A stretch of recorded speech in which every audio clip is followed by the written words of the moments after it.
купно да земеме, не пшеницата, бидејќи пшеницата не бара многу работна сила, повеќе бара механизација. Така.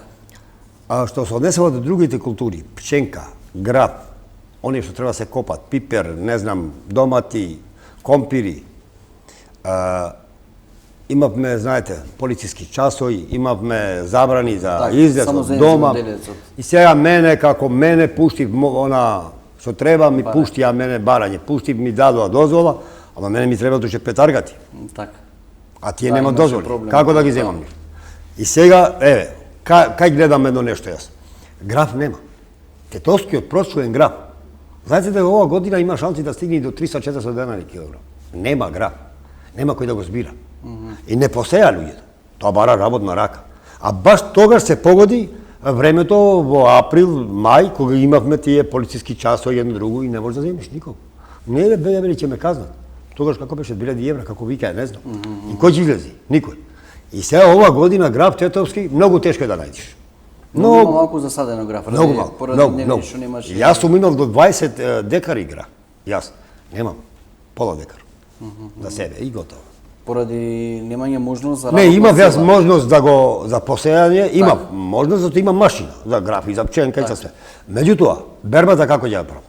Не знаеш колку ќе трае ова коронавирус. Поради неизвестноста и неизвестноста. Може еве есента била ќе има пак нов бран на болест, овај. Коронавирусот. И што тога што правиме со гравот? Да го ставиме на нива. Јас не можам да го збирам сам.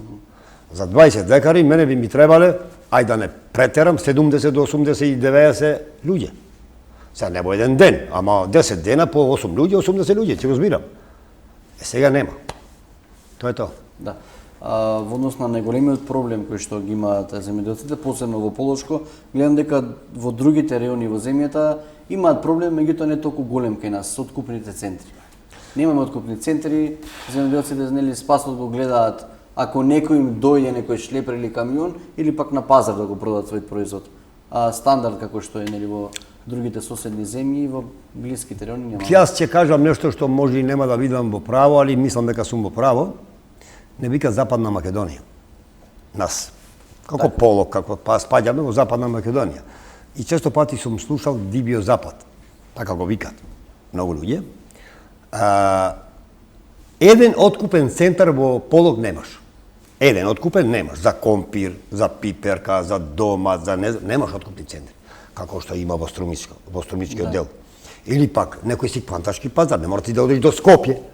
Како има во Струмица, има во Ѓевѓелија, има. Ги знам, сум бил. Ги има скоро сегде. Кај нас тоа го нема.